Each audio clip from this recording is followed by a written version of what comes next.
Hello everyone, I'm back making a video briefly before bed here.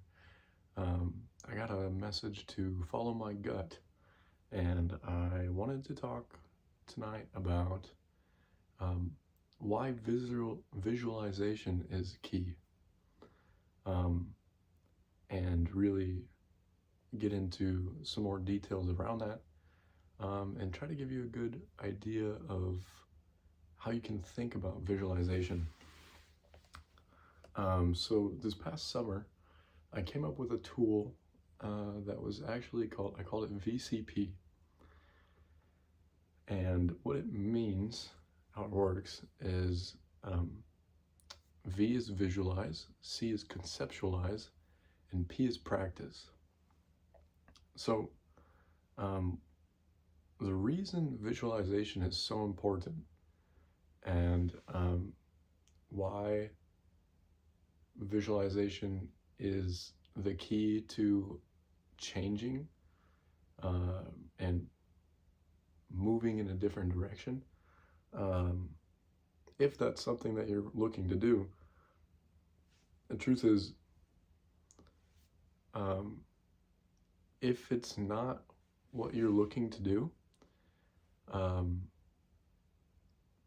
I think it's really important that everyone asks themselves, at least, frankly, I try to do it almost every day. It's a good reminder.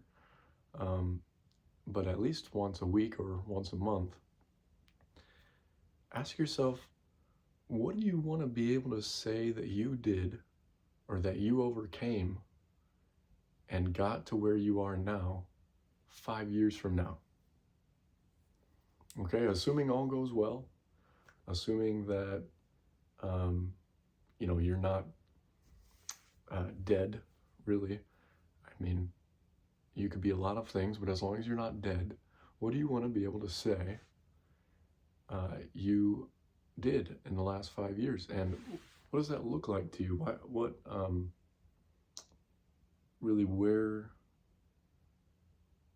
do you connect to the story that's going to make your 8-year-old self and your 80-year-old self proud? And getting that on your mind more often is the first key. And if you realize that you're exactly where you want to be and you are perfectly in line with your things, then you probably don't need this video unless you just like listening to me talk. In that case, let's talk. We can be friends. And if that's not you, and I would challenge most people, really genuinely consider this. The reason I say 5 years is because when we do 10 years, 10 years is just like so far away. It's, I think, except for people who are well into their life, let's say 60 or older, 10 years is a really hard amount of time to gauge because you just haven't done it that many times yet. For me, I've only done 10 years a little over twice.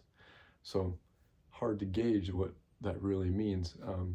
But 5 years is very palpable. It's quite tangible. We can tell what 5 years is gonna, it's far out, but it's relatively close in terms of what we can anticipate. But usually over the course of 5 years, many things can change, and many things do in fact change. So that's why I would pick 5 years. And then I don't ask that you really drive into that, but just consider it. Just think 5 years from now, and look at your life from an outside perspective. If you prefer to imagine in your head that I prefer to imagine in my head that I'm standing outside of myself and I see a young man, and he has many different things that he would like to do in his life, many things that he has done, but not quite yet has fulfilled his purpose and actively pursuing his destiny, um, which drives me to be better and do more that is in line with myself. It doesn't necessarily drive me to do more, but it drives me to do more that's in alignment with who I would like to be. And I think as you consistently adjust that scope, if you do that every day, like I attempt to, I can't say I do it every single day. We all have a day where some things go, but doing it frequently will constantly keep that 5-year timeline. As you move through your life, it'll keep that 5-year timeline. And what you'll realize is that you can actually pull that 5 years a lot closer. But it takes a lot of consistency and it takes a lot of practice. So again, what I wanted to say there, what my main point is if you think that you do know already, or that you are at where you would like to be, or if you simply, if this doesn't quite resonate with you, I want to challenge you to genuinely consider that and recognize whether or not you're lying to yourself. One of the things that I've decided I'm not going to do on this channel is sugarcoat. I'm going to keep it real. I'm not searching to inflict pain on anybody, but I'm going to keep it real. There's times in our lives when we become so bombarded and so, I would almost say inebriated with negativity that we cannot clearly make logical, cohesive, conscious decisions that drive us to be better. And typically I see that most commonly as content or contentment. Now, contentment is good, but it's temporary. If you are content for a long time, what you actually are is stagnant. Unless your contentment is derived out of your progressive growth. But then, I can get into this another time, but within my understanding of the mind and my understanding of the way that reality works and the way that we view ourselves and self-concept occurs, there are several different levels of perspective.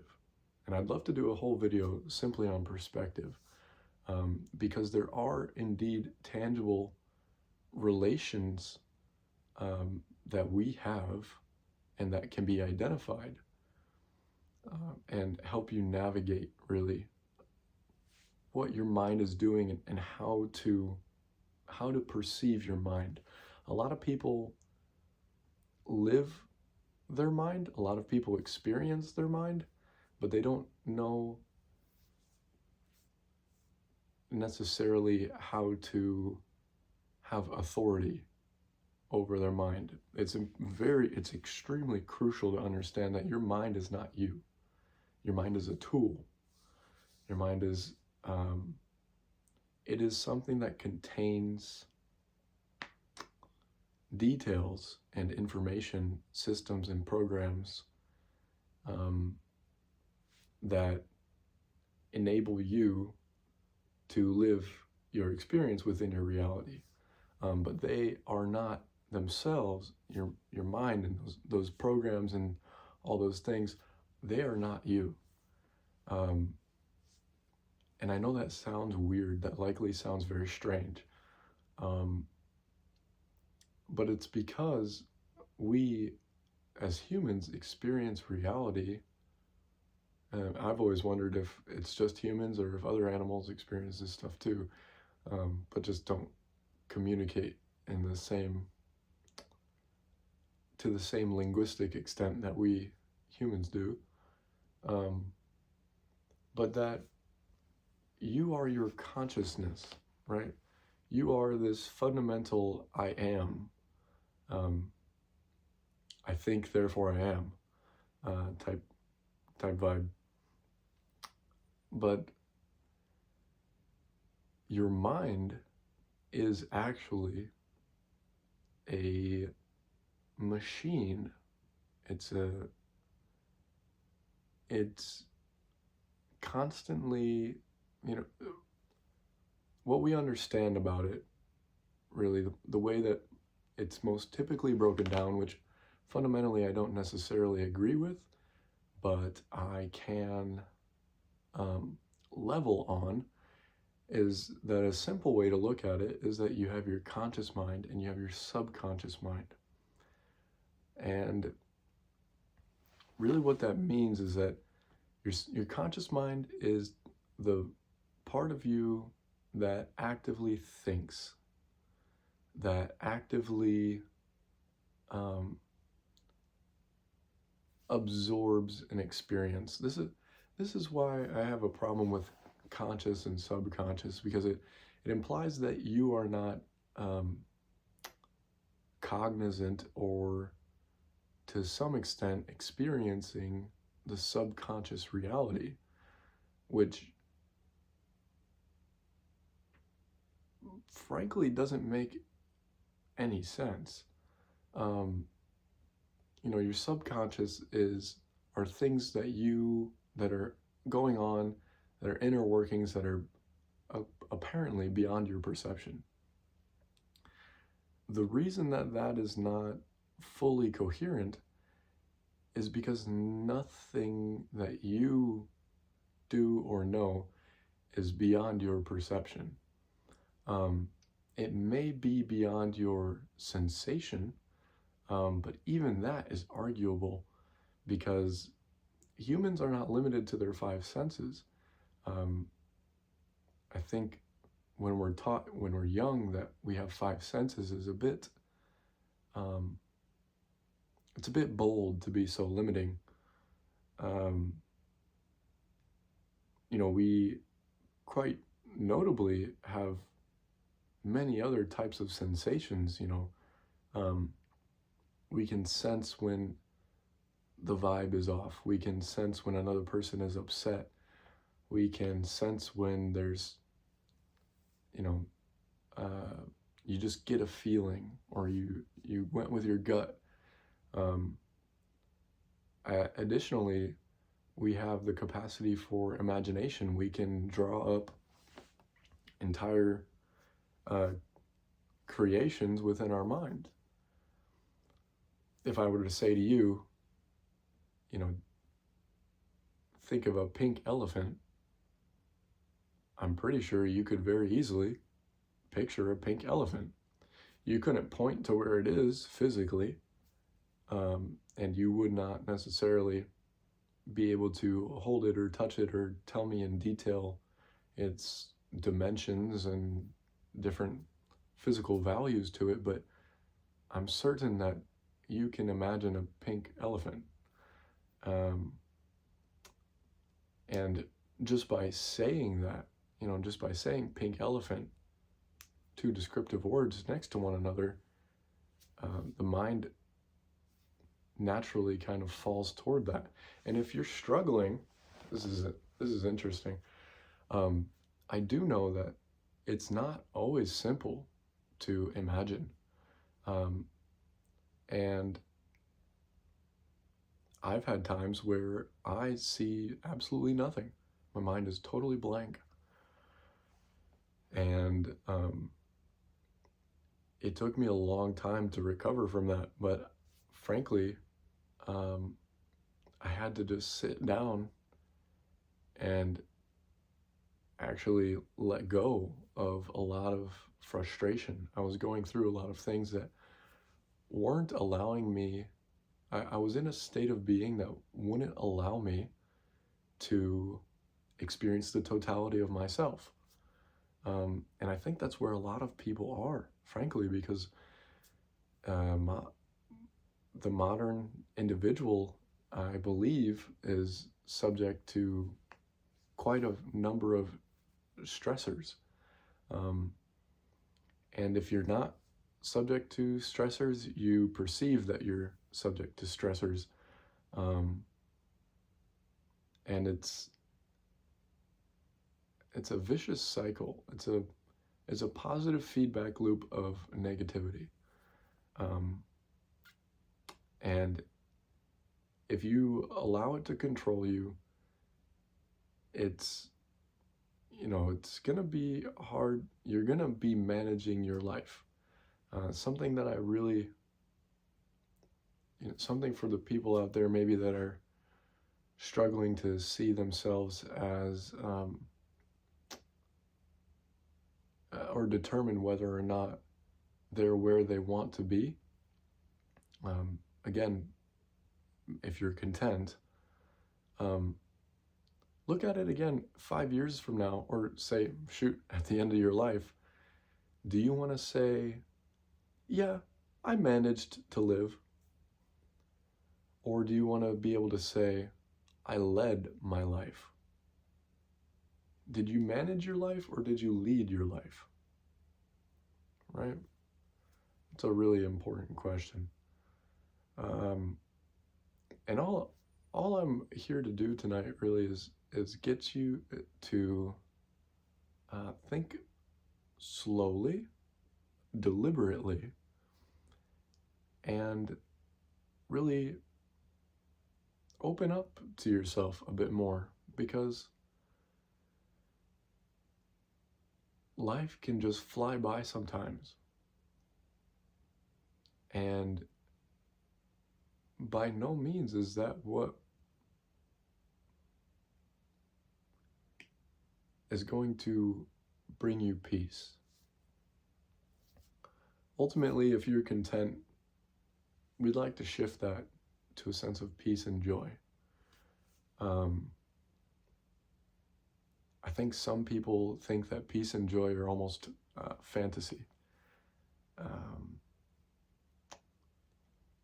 And I think also that they are a lot more intense than people think that they are, or in the way that they're genuinely, the way that they're generally perceived is not how they are genuinely felt and enacted.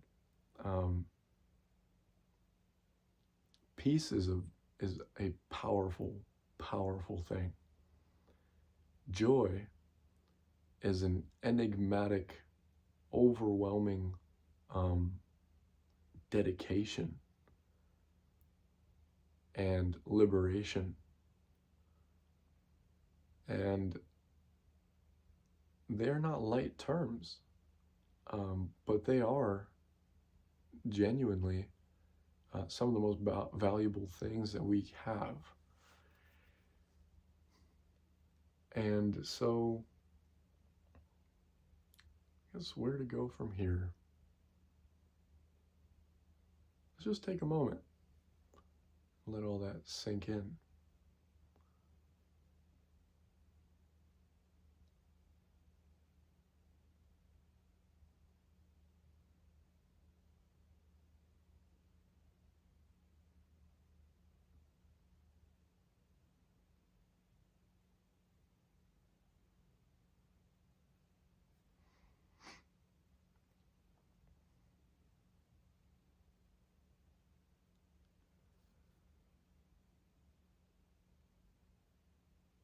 So, what I really want to share with you is the value of visualization and how to do it, the best way to practice it, and a lot of what I've said in the last 15 minutes or so has been priming you for the foundation and the fundamental mindset that you need in order to make the most of visualization. The majority of success comes from preparation. Your capacity to enable yourself relies upon preparation to succeed.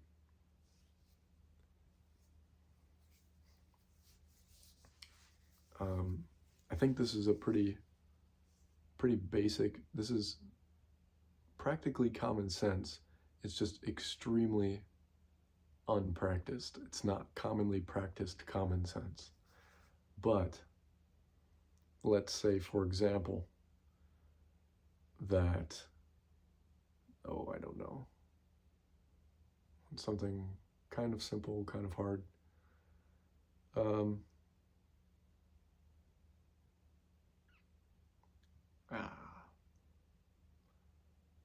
I'll use an example close to home. Let's say you're going to a baseball tournament. I don't know if you've ever played baseball before. I don't know if this is a relatable thing or not, but let's envision for a moment. I think most people understand that in baseball, there's an offense and a defense. One team hits, and then when there's 3 outs, they switch, and then the other team is in the field. And in baseball, because you have these 2 roles, there's a lot of equipment, and you have to constantly switch out your equipment. It's not like soccer where you're just rocking shin guards the whole time. It's not like football where you got your pads and your helmets. You have a lot of things that you need to keep track of. And so let's say you're going to a baseball tournament. In order to do your best, you need to have a lot of things with you. You need to have a bat. You need to have a helmet. You need a glove. You need a hat. Maybe you need another glove. Depends on if you play multiple positions or not. There's actually different types of gloves. Probably need sunglasses. You need your cleats. You need your uniform, your belt. There's a lot of stuff, right? Usually we have a bag to carry all that stuff. If you are not well prepared, you will do like me. I learned these lessons the hard way. And you'll show up to your tournaments with 7 out of your 9 things. And those 7 out of your 9 things, missing 2 of them, can restructure your entire experience of the tournament. Preparation is extremely important. Here's another one. If you wanted to go swimming, you don't see any Olympians showing up to their meets or their tournaments without a cap, goggles, and some sort of speed or tech suit, as they call them. So my main point being, I wanted to use kind of a tangible example. Very, very simple concept, very, very common sense. But most people aren't enabling themselves in this way in enough aspects of their life to see the benefits and to really reap the fruit of their labor. So you need to look at your life kind of like a game, and get in the mode of practicing nailing your life. If you want to level up, if you want to succeed and go further and further, you need to get really good at the level that you're on, to the point where it's just like there's nowhere else to go but beyond this, because this is child's play. It's just not, it's not where I'm at. I'm looking for something new. And then something new, as opposed to feeling intimidating, will be engaging and will actually be a relief, a release of burden, as opposed to what we typically see as responsibility being, these things that weigh us down, and oh, I've got to do this, and I've got to do this, and I got to do that. Responsibility will instead become an enabler. It'll become an energizer. It'll be something that you're looking and waiting for because you're actually bored with where you're at. I know that might sound crazy depending on who you are, but life is actually really simple if you are able to look at it through the proper lens with the right perspective and get into a mode where it's just like clockwork. And I don't mean that you have this rigorous, tight schedule, because inflexibility is the antithesis of learning. We need to be flexible in order to learn. So I'm going to talk to you now.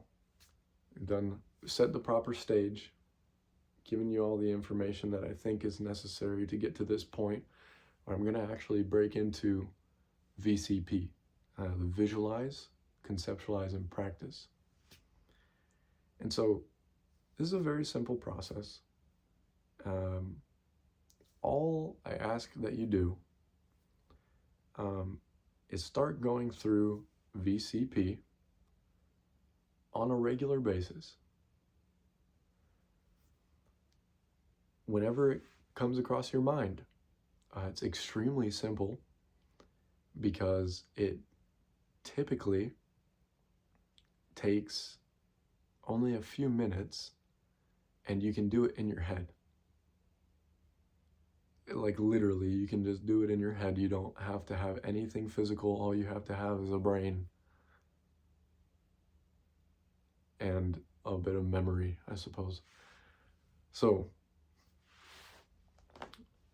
visualize the first step. There are a few ways that you can visualize. I'm going to suggest to you a combination of these visualization techniques.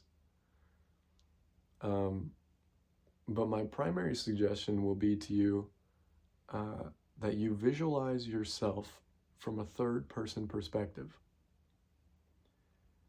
So take yourself out of how you feel. What this is accomplishing is it's taking you out of how you feel. It's taking you out of how you see yourself.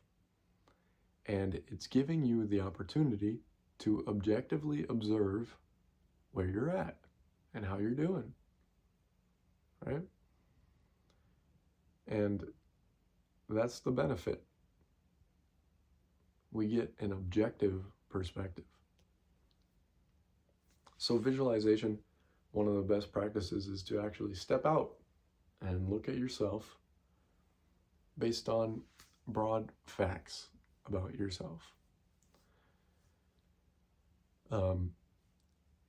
The other visualization technique revolves around understanding where you are at mentally and within your life path, which is just your lived experience up to this point, in relation to where you would like to go, that 5-year vision, and attempt, if you will, to develop a metaphor. And typically this metaphor can be similar to a game. It could be a video game, it could be a real life sport, it could be just the concept of a game, a board game. All the point of this, again, is to shift your perspective. The visualization is to shift your perspective, right? And this visualization technique coincides more closely with the conceptualization stage, which is next. Because as we learn to see ourselves more objectively or from an alternative lens or alternative point of view, we'll have the capacity to conceptualize different solutions based on what our current reality is, based on what our current situation is. So when we do the conceptualization phase, it's attempting to take your perception, your visualization, and relate it to something tangible that you have lived experience with. Now, again, a simple example of that is a game, but really, genuinely, it is an open-ended, it's a very broad system that you can utilize. All that matters is that you have some visualization of where you're at, where you want to go. You've conceptually tied that to an analogy, a metaphor, a parable, something tangible, and which you have solved at some point. And then the third step is practice. And so we'll take what we conceptualized about ourselves, about our visualization, and we put it into practice. It can be the tiniest thing. Frankly, I think just doing the first step, visualization, is in itself practice. So taking the first step, you're already doing it. That's one of the best things about the system, is that it is self-enabling, and it's a positive feedback loop in a positive direction.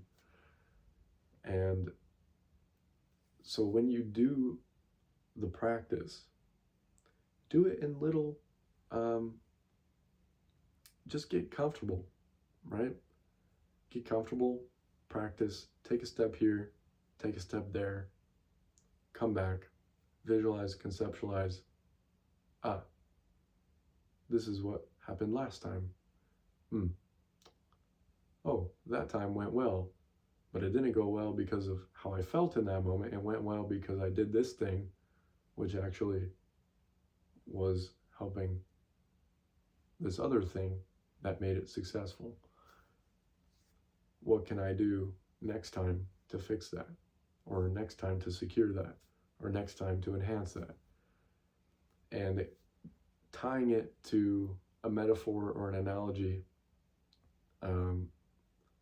something tangible, again, will give you the primary perspective necessary in order to get the reins on your life and really say, okay, this is what we do, and this is where we go with it. So that's what I wanted to share with you. I'm going to keep it relatively brief here. I think I hit quite a number of points. And if you have any questions, or